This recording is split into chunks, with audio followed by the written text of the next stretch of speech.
दोस्तों, आज हम पढ़ेंगे किसको? टी.एस. इलियट के काव्य सिद्धांत को। तो टी.एस. इलियट का जो जन्म है वो 1888 ईस्वी में और मृत्यु 1965 ईस्वी में हुई थी। इनका पूरा नाम थॉमस एस्टर्न इलियट था। क्या था? Thomas Stearns Elliot.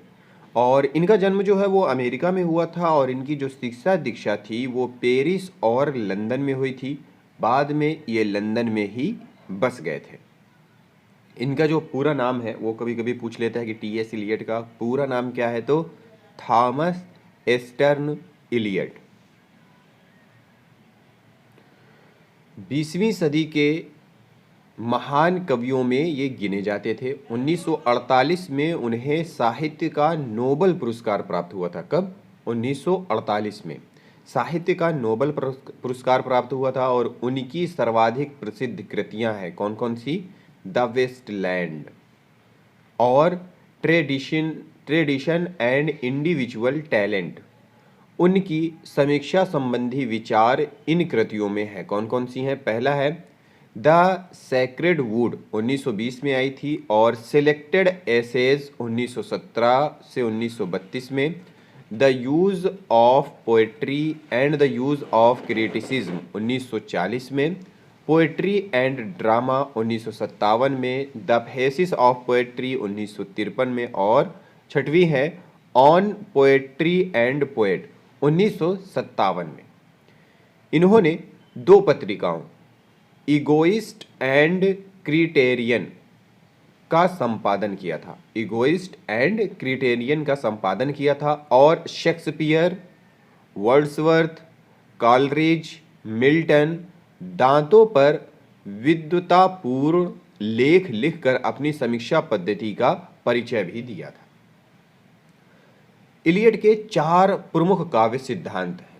कौन कौन से हैं? पहला है परंपरा की परिकल्पना और वैयक्तिक प्रश्न। दूसरा है निर्वैयक्तिकता का सिद्धांत। निर्वैयक्तिकता का सिद्धांत, वस्तुनिष्ठ समीकरण, सह संबंध का सिद्धांत। और चौथा है संवेदनशीलता का असाहचर्य। तो ये इलियट के 4 प्रमुख काव्य सिद्धांत हैं। इनको हम लोग थोड़ा थोड़ा डिटेल में भी देखेंगे। तो सबसे पहला है परंपरा की परिकल्पना का सिद्धांत। तो यहाँ पे इसके प्रमुख बिंदु जो हैं वो इस प्रकार हैं। पहला है इलियट परंपरा का प्रमुख तत्व इतिहास बोध मानते हैं। परंपरा का तात्पर्य ना तो अंधानुकरण है और ना प्राचीन रूढ़ियों का अनुमोदन। दूसरा है प्राचीन साहित्य धारणाओं का सम्यक बोध ही परंपरा है। तीसरा है अतीत को वर्तमान में देखना रूढ़िवादिता नहीं मौलिकता है। वर्तमान काल का मूल्यांकन अतीत के परिप्रेक्ष्य में ही संभव है। चौथा है कवि और कलाकार को परंपरा की जानकारी होने पर अपने कृतित्व का मूल्यांकन करने में सहायता मिलती है। फिर है परंपरा अतीत को वर्तमान से जोड़कर ज्ञान का विस्तार करती है। इसी प्रकार छठवां है परंपरा गतिशील चेतना तथा गतिशील संभावनाओं की समष्टि है। और सातवां है संस्कृति धर्म से भिन्न है तथा यह धर्म द्वारा नियंत्रित होती है। और फिर आठवां है परंपरावादी होने का अर्थ है काव्य तथा साहित्य की पूर्ववर्ती धाराओं से अवगत होकर कला एवं साहित्य की रचना करना। तो दोस्तों ये है परंपरा की परिकल्पना का सिद्धांत टी.एस. इलियट का। फिर है दूसरा है कि निर्वैयक्तिकता का सिद्धांत। अब इसके जो प्रमुख बिंदु हैं वो देख लेते हैं कि इलियट एजरा पाउंड से प्रभावित थे और उनकी तरह यह मानते थे कि कवि वैज्ञानिक की भांति निर्वैयक्तिक मतलब इम्पर्सनल और वस्तुनिष्ठ मतलब ऑब्जेक्टिव होता है। दूसरा है कि इलियट ने वस्तुनिष्ठ साहित्य को महत्व देकर कला को निर्वैयक्तिक घोषित किया। तीसरा है व्यक्तिगत भावों की अभिव्यक्ति कला नहीं है, अपितु उनसे पलायन ही कला है। चौथा है कि निर्वैयक्तिकता के दो रूप होते हैं। पहला है कुशल शिल्पी की निर्वैयक्तिकता एवं प्रौढ़ कलाकार की निर्वैयक्तिकता। पांचवा है कि कवि अपने व्यक्तिगत भावों को सर्वसामान्य के भाव बनाकर प्रस्तुत करता है, अर्थात वह सामान्यीकरण कर देता है। छठवा है निर्वैयक्तिकता का अर्थ है व्यक्तिगत भावों की विशिष्टता का सामान्यीकरण। इसे भारतीय काव्यशास्त्र में साधारणीकरण कहा जाता है। तो ये दोस्तों जो हम पढ़ रहे हैं पॉइंट, ये ज़्यादातर जो पूछता है ना वो तर्क और जो तर्क के साथ दिया रहता है हमारा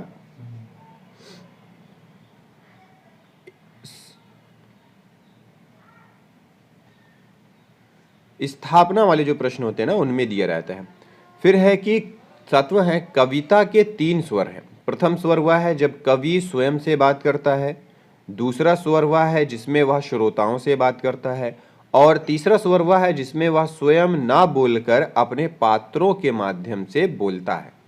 तो कविता के कितने स्वर माने हैं टी.एस. इलियट ने? 3।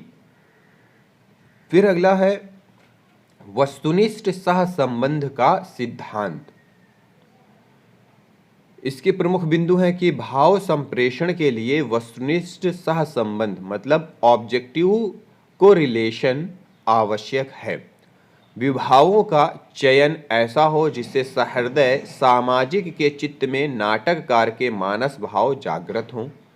तीसरा, अमूर्त भाव, संवेग, विचार, अनुभूतियां इस प्रकार से अभिव्यक्त की जाएं जिससे पाठक या श्रोता के हृदय में वही भाव जागृत हो जो कवि के मन में है।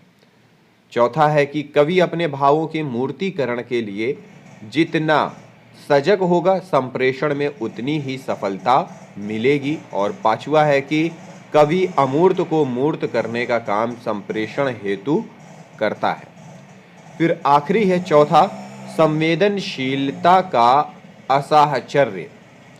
इलियट के अनुसार अंग्रेजी कविता में भाव बोध एकीकरण का स्थान भाव बोध विभाजन ने ले लिया है।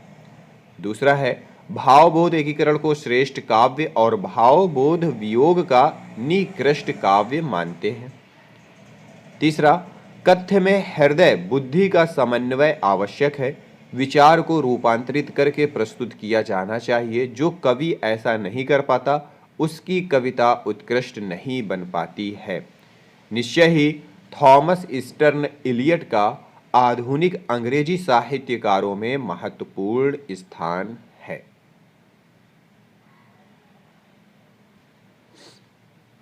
तो ये था दोस्तों टी.एस. इलियट का जो काव्य सिद्धांत है, और काव्य सिद्धांत में उन्होंने कौन कौन से पॉइंट बताए हमने। तो ये सारी चीज़ें हमने इस वीडियो में देखी। अगली वीडियो में किसी और टॉपिक के साथ मिलते हैं। इस वीडियो को देखने के लिए बहुत बहुत धन्यवाद।